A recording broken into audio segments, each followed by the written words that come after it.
Hey guys, what's up? It's Monday. I definitely want to talk Orioles here, but first, and I want to talk Falcons. But before I do that, I got Falcons and Dolphins on my mind. But before I do that, got to fall on the sword here for starting preseason football, starting football season, going 0-3. That's certainly not what I wanted to do. Getting it out of my system, though. That's what I'm telling myself. Getting it out of my system, getting ready for the real thing. So, not much else to say about that. Just frustrating. And then I don't know exactly what's wrong with me here with the Padres. Looking forward to the new series. They play the Twins. I think I was overthinking it. They're such big favorites against the Rockies, and whatever button I was pushing was the wrong button. So basically, evened out my record. Not great, not great at all. But you know what? It's a new day. It's a new week, and I got a lot on my mind, and I'm really excited about football season. So I want to dive into two topics here: Falcons and Dolphins, and then close out with the Orioles. The Falcons is a fascinating situation because team building, I guess when you realize you're not going to be a star athlete, it's more fun to think about building out a team, whether from the coach's perspective or the GM perspective. And the Falcons, their team building dynamic is fascinating. That's one aspect of what I want to talk about. But then I think the more important and more interesting aspect is how people deal with new information. And I'll never forget when I was, I guess, maybe a freshman in college, sophomore in college, whenever it was, I'll never forget that the best saying that I ever heard was it's better to get things right than to be right. And the whole point of it was to remove your ego when you get new information because we all have prediction. We all want to make predictions, especially if you're competitive.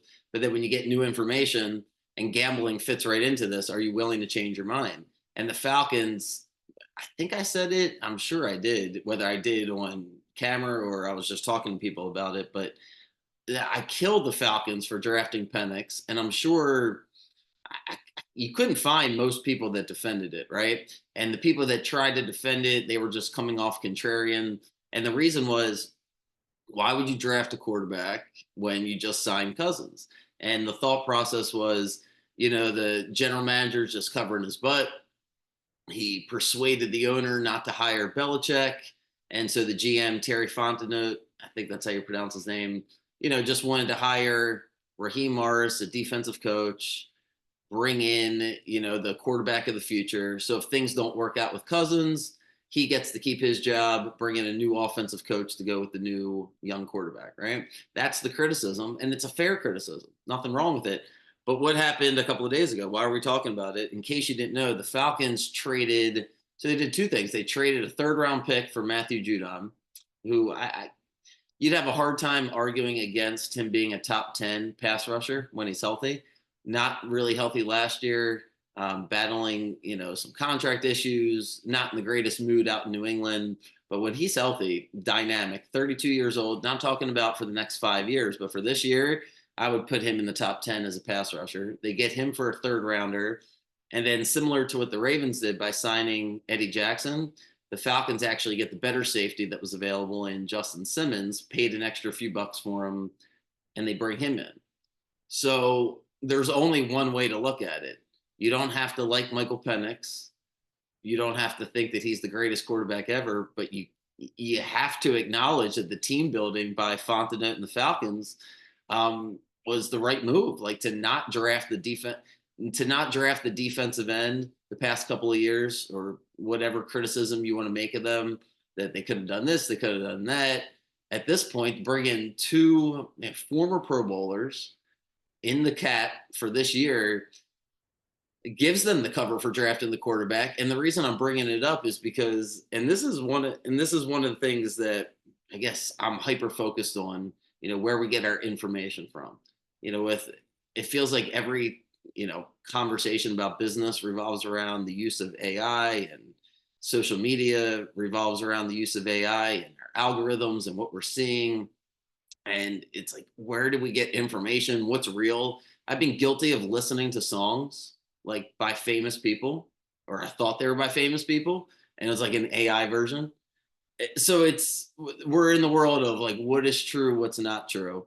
And Michael Lombardi was a former executive for a bunch of different teams. and he's a Belichick guy. He's won 3 rings in Belichick's front office. He's got his own podcast, his own show on VSiN, the Lombardi Line. Probably top 3 or 4 favorite people I like to listen to. And he killed the Falcons because he thought they should have signed Belichick. So he killed the Falcons the whole time in the offseason, during the draft, blah, blah, blah. And when this came out, he doubled down on his criticism. And it just really rubbed me the wrong way because I'm like, you know what? Let's scratch him off because he talks gambling all the time, right? It's on VSiN. It's a whole gambling show, basically. He'll talk sports, but it's all gambling related. And now, whatever his opinion is on the Falcons doesn't mean he doesn't know anything about anything else. But man, the bias was just like seeping through, and it just reminded me of that quote: "It's better to be right than it's better to get things right than be right." And Lombardi just wants to be right. He just wants to. The Falcons should have hired Belichick. They screwed up. I just want to be right. And so now, when they clearly make 2 good moves, and he didn't acknowledge it, basically, I thought that was weak. And it made me second guess, hey, when he starts analyzing the Falcons game this year, let's just check out because I don't think we're getting the best takes from him on that. So that was something that jumped out. And then the second thing, I think it was kind of, I don't know if it's a small thing or not, but it was like a little tidbit in the article, but it was a big thing for me. And I'm leaning towards it. I'm going to, I guess, make a decision here in the next couple of days as I make all my bets, but I'm really leaning towards the Dolphins to win the AFC East. I think I'm getting plus 180, plus 190, one of those, and over 10 wins. That was not as appealing to me because I feel like if they get over 10, they're going to win the division. I'm not as high on Buffalo or the Jets. Patriots obviously aren't in contention there. But let's talk about the Dolphins for a second. There's something that jumped out: the continuity, the same head coach, same offensive coordinator for the 3rd straight year for Tua. And the Dolphins had a bunch of injuries last year. They ended up, just to kind of recap their season, what happened to them? They lost to Buffalo at the end of the regular season. What was that? Man, really poor game. They lose that game and they go from, I think they were going to be the 2 seed, all the way down to whatever they were at Kansas City on that, that Saturday night game that was on like a streaming service and was freezing cold in Kansas City. So the Dolphins were right there, ready to get the 2 seed, end up all the way in Kansas City. They're all banged up. Tua can't play in the cold. That's the end of them. They added Beckham in the offseason.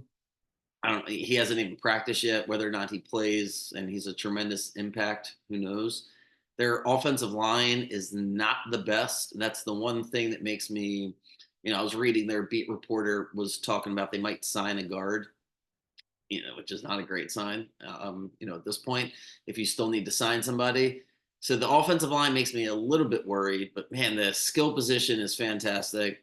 I love Tua. I love the coach. I love the way he thinks, love the way he coaches, and that's what I want to get to in a second. But I also wanted to touch on the one thing that I really like about their defense is they brought Calais Campbell on, and they're going to stop the run. Calais Campbell, I know he's pushing probably 37, 38 years old, but he's going to reinforce the run defense, and they have a really good secondary.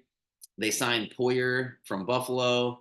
I think the Dolphins are going to be, I don't know. To me, they feel like they go to the AFC Championship game, and that game is most likely going to be on the road, probably in Baltimore, maybe Kansas City, but it'll be on the road. It'll be cold. I think they get there, though. I think that's where the Dolphins season basically ends. AFC Championship. Maybe they win that game. Maybe they don't. But I think they win 12 games. I think they win the AFC East. I like the Dolphins. And one thing that jumped out in this article was the ESPN article. They were talking to Tua. It was about the difference, in coaching. And Brian Flores used to be his coach. Flores is a defensive coordinator. Weird guy. His lawsuit kind of went away. He was the guy that was Belichick's defensive coordinator at some point, or linebackers coach. He was pretty high up there in Belichick's chain.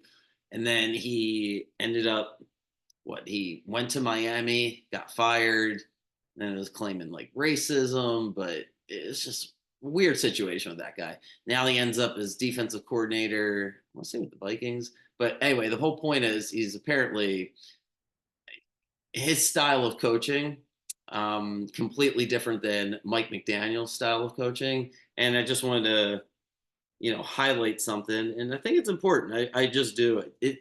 I don't think you can make the analogy from coaching to parenting in all situations because most kids don't have, most kids aren't achieving things that professional athletes are. So you can't coach with the same vigor. And I get the idea of being hard on 5-star athletes, that everything's given to them and blah blah blah. You want to push them, right? So Flores really tough on Tua, just telling him he sucks and this, that, and the third. You can read the article. But the thing that jumped out was Mike McDaniel, when he got the job, recognized, Tua's chemical makeup, and he showed him a 700 play highlight, 700 plays, I guess dating all the way back from high school and college, of plays that Tua excelled at, to show him, to like reinforce positive thoughts into his head.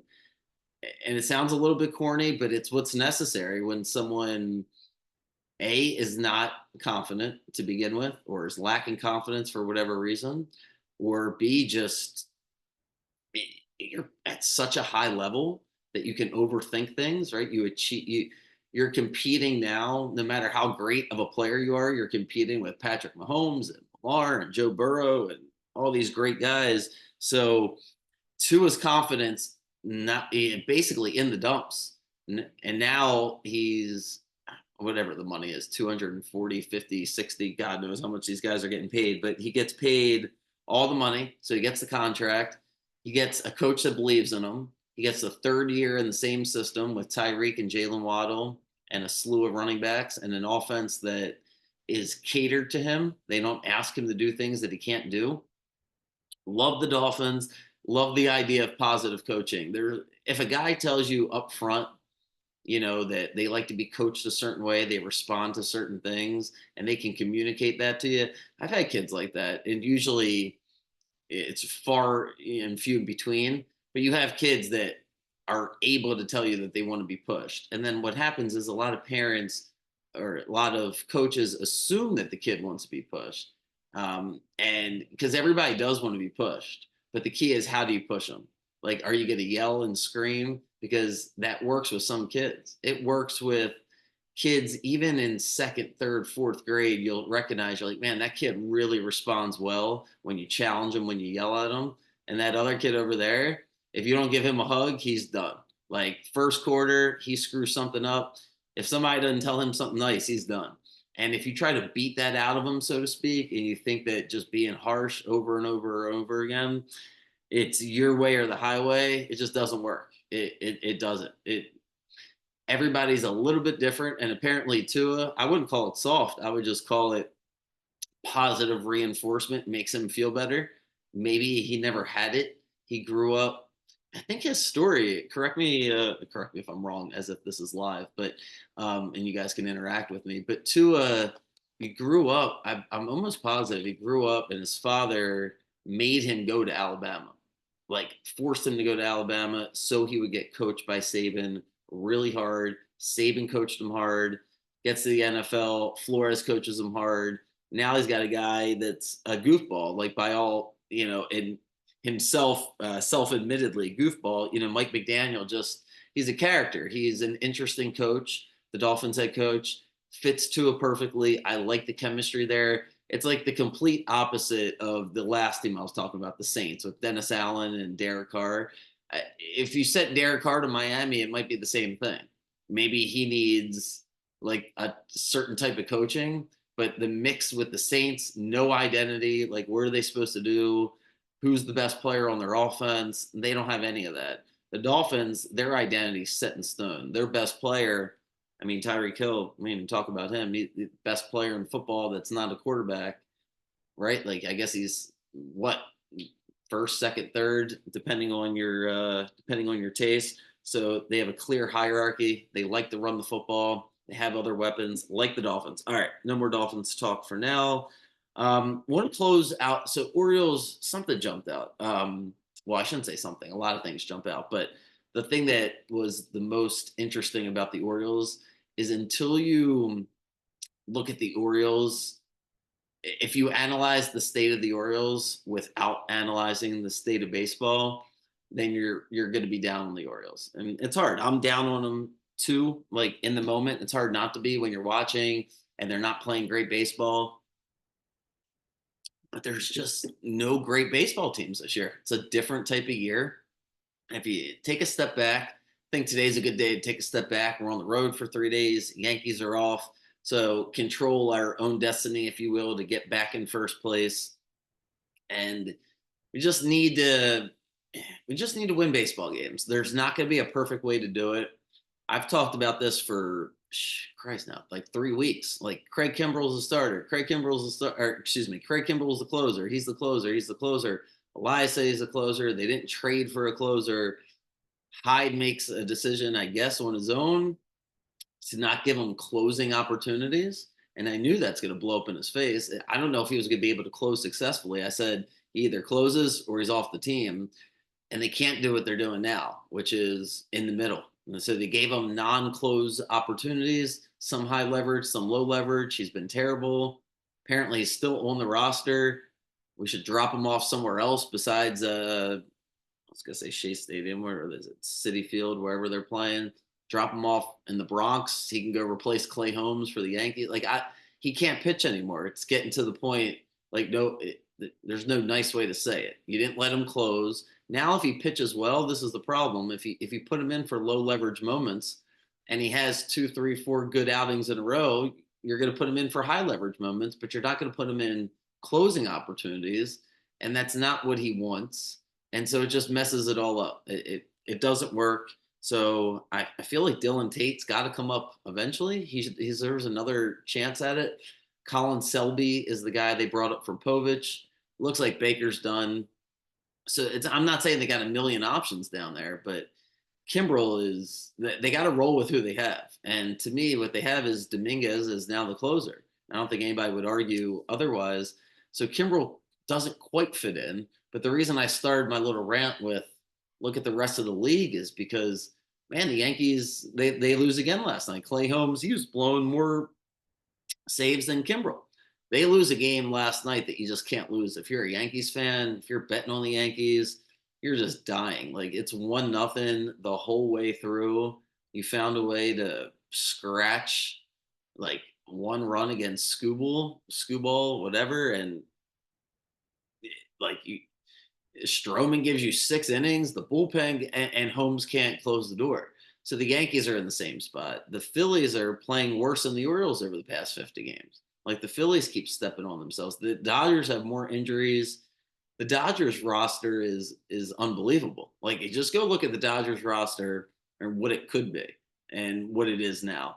The Guardians, I guess they are relatively, but like no, I don't want to say no one's scared of the Guardians, but yeah, that's who you're looking at right now. The Guardians. The best team's probably the Astros, and they're 6 games behind the Orioles. So it's all it's all a matter of perspective. The thing with the Orioles that, and I will say this as nicely as I can so I can be positive, is if Hyde would stay out of the way, the Orioles will win a 5-6 game winning streak here just with Gunnar, Santander, O'Hearn, Mountcastle, Mullins, Kowser, Holiday. Like the lineup will be good enough if he just stays out of the way. I think we're going to win all 3 games. I got a really good feeling about this Mets series. We're going to face 3 lefties, which I always like when we face lefties. I just do. I think Jackson, he ripped one against a lefty the other night, just like a single to right field, excuse me, which I thought was a great sign. I personally would have Jackson lead off, but that'll be a topic another day. I like when Gunnar faces a lefty. I think it heightens their awareness. And Slater's been a breath of fresh air. He's been hitting the ball great. When Adley bats from the right side, that's always better than the left side. Usually when there's a lefty, McCann, they try to fit McCann in there as the catcher. McCann hit. So I think facing 3 lefties is going to be, it's going to work to our advantage. The Mets are in a tough spot. If we can get ahead of the Mets early, they have not been hitting the ball well. They just lost tough games at the Marlins yesterday. They're I don't say they're teetering because they just were playing the best baseball a couple of weeks ago, and they've fallen off a little bit. They're right in the thick of the wild card. So I do like the spot for the Orioles. and I'm going to try my best to enjoy it because I think we're all, I don't know, anybody I talk to, just the vibe you get is it's been hard to enjoy the past few months.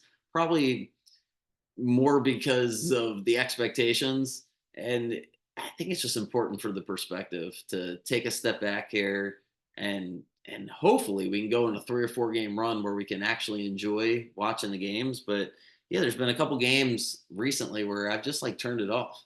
It's been like, man, I don't think we're coming back and I don't feel like watching it anymore. And that just wasn't the case early in the season or last year. So hoping the vibes change, hoping my record changes here, get back on track with the Padres. Like I said, they're playing the Twins. Looking forward to that. Looking forward to football season. So don't hold that 0-3 preseason against me. Had to get it out of my system. So it's out. It's done. It's over with. And yeah, let's move on. I'll be here in the morning. So from now on, early in the morning, so my day doesn't get rolling. I'm up by 5:30, 6 o'clock every morning anyway. So I'm just going to record first thing and make sure, yeah, it's out early. So yeah, that's that. Okay. See you guys tomorrow. Enjoy the night. And yeah, see ya.